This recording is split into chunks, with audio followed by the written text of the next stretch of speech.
women in the camp where Nur Ankis was held.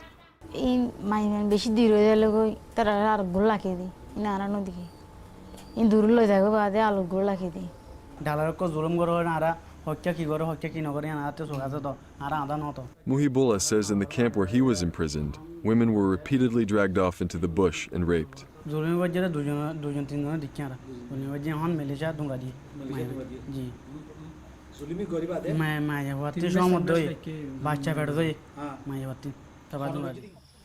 The operative claims that no one escapes from the traffickers.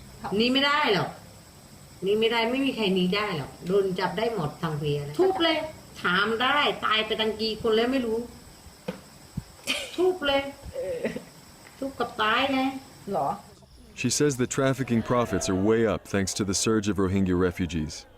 Top bosses are making a fortune, leaving plenty of money to pay off Thai authorities.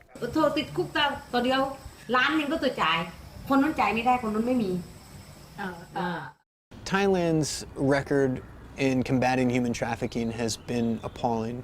Matthew Smith is the director of Fortify Rights, a group that has been investigating human rights abuses against Rohingya in the region. In some cases, Thai authorities are actively participating in the trafficking in persons. And this has been going on for a very long time. This includes the transport and sale of Rohingya refugees from Thai detention centers to traffickers operating the jungle camps. In June, the U.S. State Department downgraded Thailand to its lowest ranking for failing to combat human trafficking. It cited corruption at all levels. Since I was here, my first priority, I said, no more human trafficking here in the south. Tachai Pitanilabut is commander of immigration police in southern Thailand. I already arrested about 3 or 4 gangs, big gangs that do the trafficking. But so far, Pitanilabut has not brought any charges against Thai police or officials. There's been a lot of talk about corruption in the Thai government and among Thai authorities. I still cannot find anyone, like good evidence. Pitanilabut says trafficking bosses protect themselves with layers of operatives who do the dirty work. These men were rounded up last year. When we arrest someone here, it's very difficult to get evidence back to the big guy. They have lots of money to hire a good lawyer. The commander says the traffickers are adapting to his enforcement efforts by shifting their location. And now they are going deeper and deeper in the jungle. This footage was shot during a recent raid by Commander Tachai's forces on a remote camp near the Malaysian border.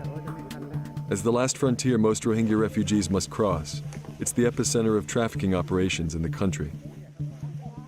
Hundreds of refugees were at the site. Some were too weak to run away. All of the refugees who were picked up were taken to a regional detention center. In Thai detention facilities, they're denied adequate humanitarian aid. The abuses that they're enduring every step of the way are in many ways similar. At this facility near the border, the guards would not permit us to film the detainees' quarters.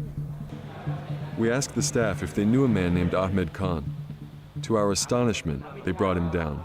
Is this your wife? It's okay. It's okay. My wife, Nur Ankis. That's named Nur Ankis. Khan is the husband of the woman whose relatives paid a ransom to get her released. He was rounded up by police in a March raid on a traffickers camp. She's very worried about you, but she wants to let you know that she is okay. Shukriya. It's very much. Thank you. I wala busy veture. I ajuda handi beru wala bamala busy veture. Ara ermada chide ara biyoide banai bosor. The guards didn't understand the Rohingya language, so we were able to ask Khan about the conditions upstairs. He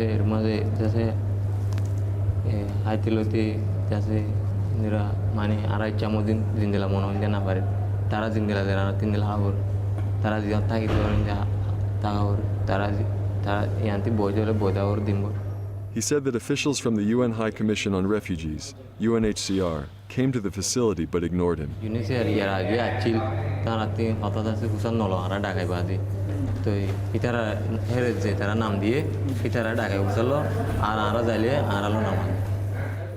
Last year, about 1,300 Rohingya detainees were deported back to Burma.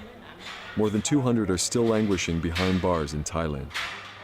The UN is mandated to protect refugee populations, and right now the UN is not living up to its mandate in Thailand. This is an objective fact.